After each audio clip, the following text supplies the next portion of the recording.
Seigneur soit avec vous. Évangile de Jésus-Christ selon saint Marc.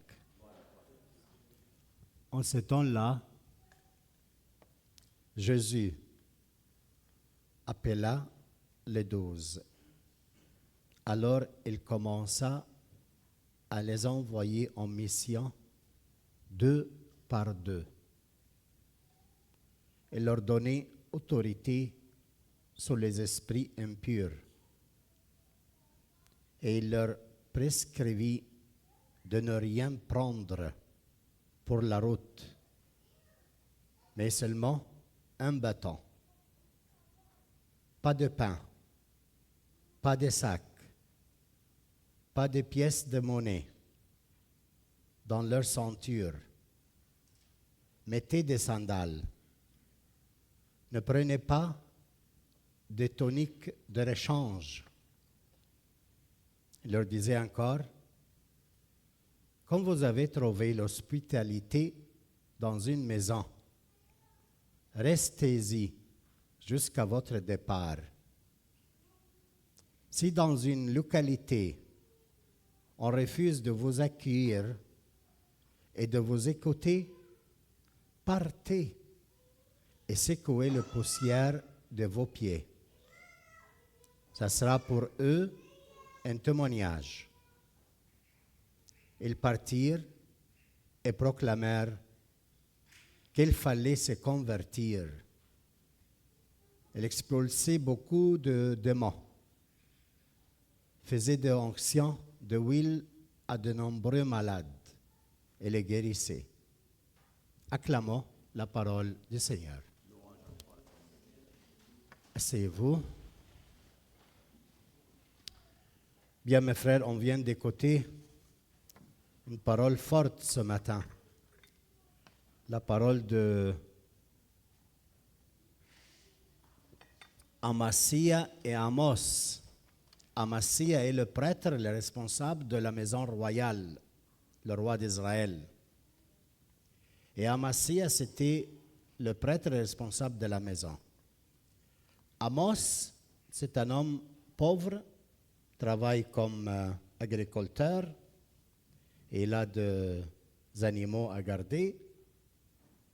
Et le Seigneur l'appelle. Amos va proclamer la parole de Dieu dans le nord, chez le roi, et là, annonce ce que je vais te dire. Amos, il obéit au Seigneur, et il va proclamer sa parole. Et qu'est-ce que se passe? Le roi et ses prêtres refusent d'écouter. Ils disent, mais qu'est-ce que tu fais ici? C'est ta maison royale. Va, parle au monde quiconque qui peuvent t'écouter. Mais ici, ne viens pas à parler. Et ça nous aide, cette parole. Pourquoi? Plusieurs fois dans notre vie, le Seigneur envoie des prophètes, des mondes qui disent des paroles. Annoncer une parole. Quelqu'un qui dit que tu es orgueilleux. Comment tu te permets? Ou quelqu'un, ta femme te dit, oh, tu ne permets pas de penser beaucoup là. Qu'est-ce qui se passe? Tu es trop avare. Qu'est-ce que tu fais à ta maison? Qu'est-ce qu'ils t'ont appris? De ne pas dépenser beaucoup? Mais sois généreux un peu, on a besoin de dépenser. C'est la fin du monde. Si ta femme te dit une parole comme ça, ou si ton mari te dit une parole comme ça, tu le prends personnel, tu te sens accusé, et là, tu as tout un haine, tout un refus. Va-t'en d'ici. Tu le chasses de ta vie. Comme Amasia. Parce que qu'est-ce qu'elle est en train de dire? Elle est appelée au monde, au roi et à sa maison de se convertir, de changer d'attitude, de changer de mentalité, de changer de direction. Alors, n'importe qui te dit une parole, c'est pour ça, changer une direction. À la place que tu es trop avare, tu ouvres ta main un peu. À la place que tu es orgueilleux, personne ne te dit une parole, sois humble, accueille les choses telles qu'elles sont. Apprendre à savoir à vivre avec le monde tel qu'il sent. Accueille Amos tel qu'il est. Et c'est qu'il dit. Accueille ta femme comme il est. Et apprends ce qu'il dit. Apprends de ton mari d'accueillir ce qu'il dit. Sans le juger. Il est l'envoyé du Père pour toi. Chacun de nous est un aide. N'est pas le hasard que tu aies un mari pareil ou une femme pareille. C'est pour t'apprendre à te convertir et non pas à le changer et à changer son caractère. Mon frère, cette parole est très importante. On a besoin de s'arrêter beaucoup sur les personnes que Dieu envoie à ma vie et à ta vie. Ils nous disent quelque chose qui nous appelle à la conversion. On fait comme le roi et sa maison. On refuse. On envoie celui qui nous a dit la parole, on met des limites. On accueille la parole, on accueille la personne. J'accueille ma soeur telle qu'elle est et ce qu'elle dit. Je n'ai pas besoin de le refuser parce qu'elle m'a dit ça. Ou mon frère, ou mon père, ou ma mère, ou je ne sais pas qui. C'est très important à savoir comment accueillir les prophètes. Ils ne doivent pas avoir une image de auréole et toutes les saintetés. Non. Un prophète, c'est un baptisé normal comme toi. Peut-être un pauvre homme avec des défauts, avec des caractères très difficiles, insupportables des fois. Mais elle te dit une parole. Alors tu prends ta main et tu te ne vas. Et des années, tu ne penses pas à lui. Ce n'est pas l'attitude des chrétiens. Ça, c'est la parole de conversion. Et ça nous aide à comprendre l'Évangile. Pourquoi? Parce que dans l'Évangile, selon saint Marc, il y a ici Jésus qui appelle les apôtres à lui. Je peux dire beaucoup de choses. C'était l'Évangile de la mission. C'est fantastique. D'habitude, on parle de la mission, on prend l'Évangile comme nous sommes les missionnaires. Le 12, on va aller annoncer l'Évangile. Toujours on pense comme ça. Non, aujourd'hui, je veux qu'on prenne une autre façon. Je veux qu'on le prend aujourd'hui, l'Évangile proclamé, comme les personnes qui accueillent l'Évangile. Les apôtres sont venus dans notre vie et nous annoncer en parole. Comment on l'accueille? Est-ce qu'on l'accueille comme la maison d'Amasia? Il accueille le prophète ou il le refuse? Et l'Évangile, je veux parler dans la même direction. Pas dans la direction que vous êtes les apôtres et vous allez dire une parole. Non, aujourd'hui, on reste où nous sommes. On accueille la parole. On a besoin d'accueillir avant d'aller proclamer. C'est pour ça, qu'est-ce qu'il fait Jésus? Il y a 3 genres des appels dans l'évangile de saint Marc. Saint Marc, il parle de 3 appels. Le premier, Jésus va choisir les 12. Toi, viens me suivre. Toi, viens. Alors, 12 apôtres. Apôtres, c'est-à-dire envoyés. Alors, le premier appel, c'est de l'appeler par leur nom. Deuxième appel selon saint Marc. Et les appelle à soi. C'est-à-dire, les apôtres sont appelés à être disciples, mais à rester avec Jésus. À faire une convivence avec lui. Vivre avec lui. Deuxième jour d'appel. Après avoir vécu avec Jésus et faire l'expérience de vie commune avec lui, il y a le 3e jour d'appel, lequel? C'est de l'envoyer en mission, 2 par 2. On ne peut pas être envoyé en mission sans avoir su vivre avec Jésus, faire convivence avec lui. Parce que de quoi on parle? De Jésus, de ce qu'il dit, de ce qu'il fait. Si tu n'as pas une vie commune avec Jésus, qu'est-ce que tu vas proclamer? Toi-même, tes valeurs, comment tu es brave à élever tes enfants, comment tu es brave à aider ta femme, à quoi sert?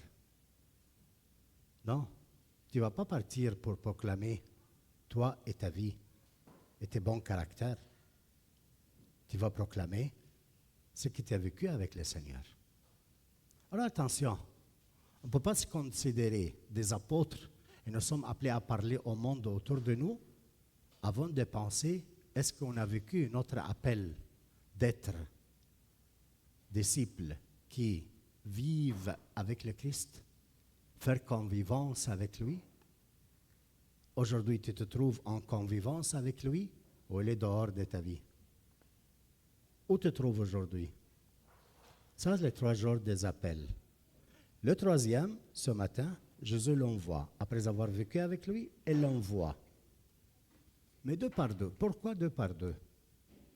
Les préceptes dans toute l'Écriture, 2 commandements, se résument tout le prophète et toute la loi.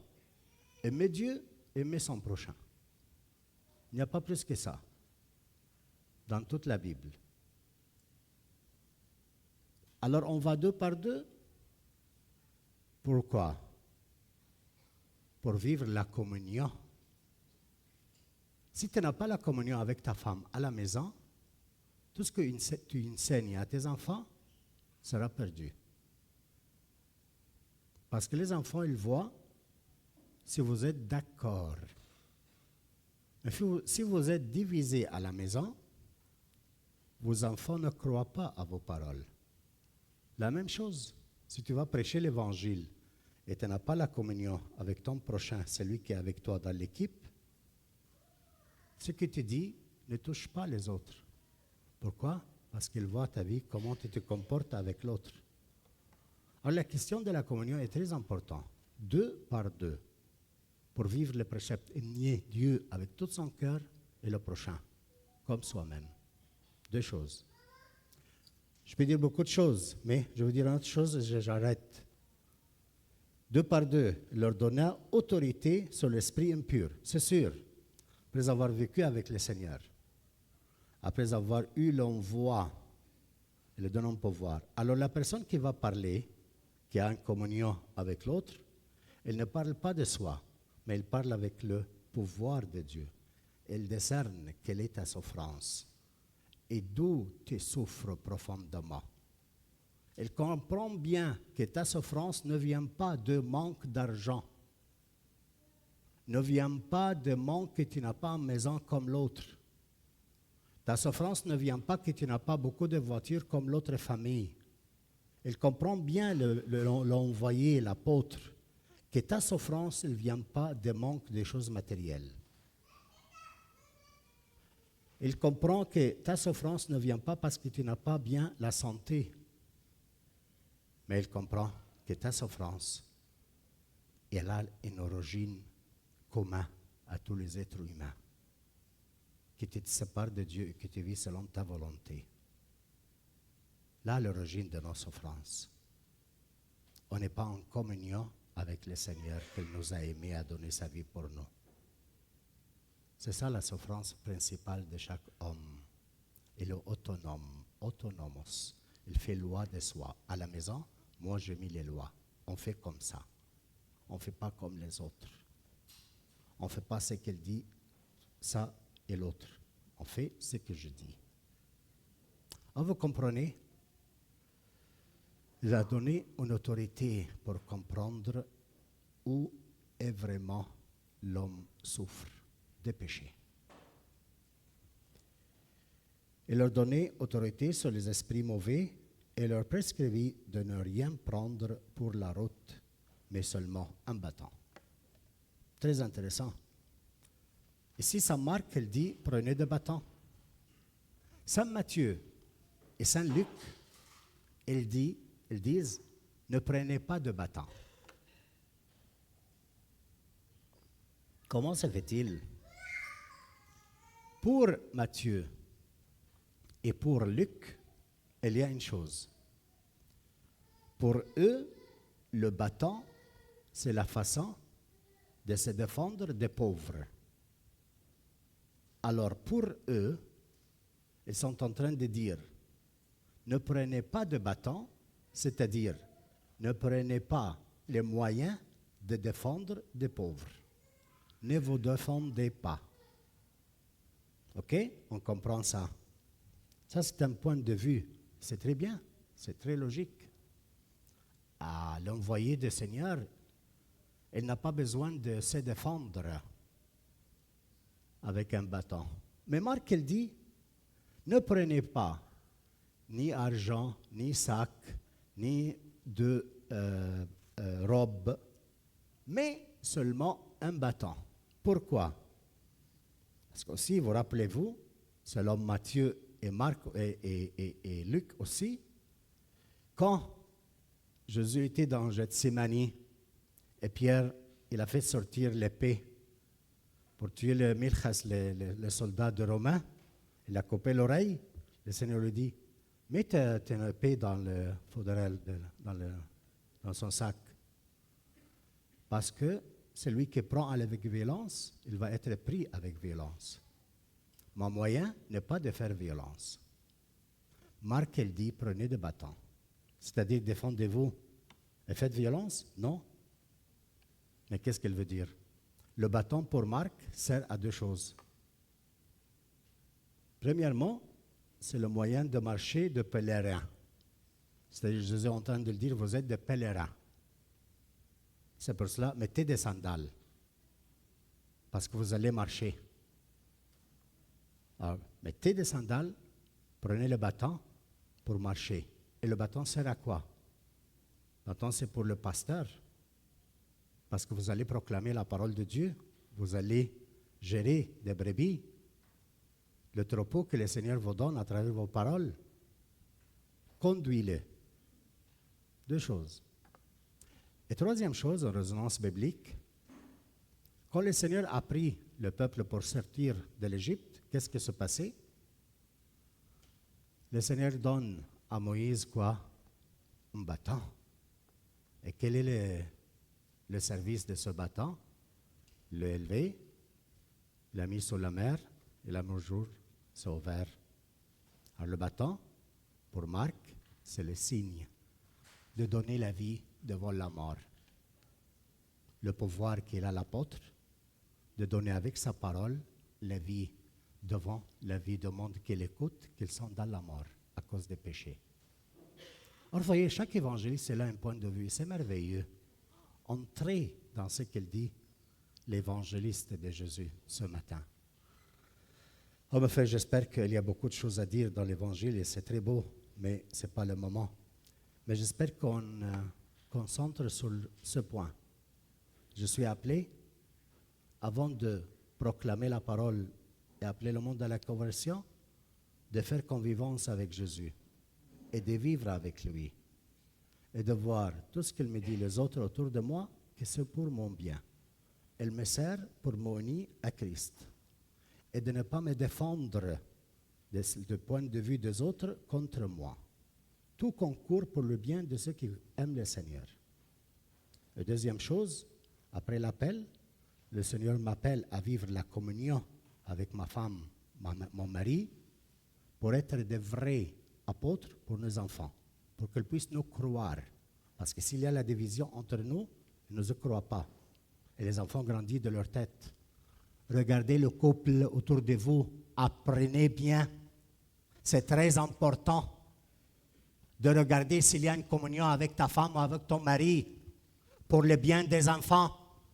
Si vous êtes divisés, les enfants grandissent comme ils veulent. Attention. Et la troisième chose, donc la communion, 2 par 2. Et à la fin, vous avez le pouvoir, le bâton, avec la parole, devant la mort, devant l'esprit mauvais, qu'elle soit chassée, quand vous êtes dans la communion ensemble. Amen. Courage.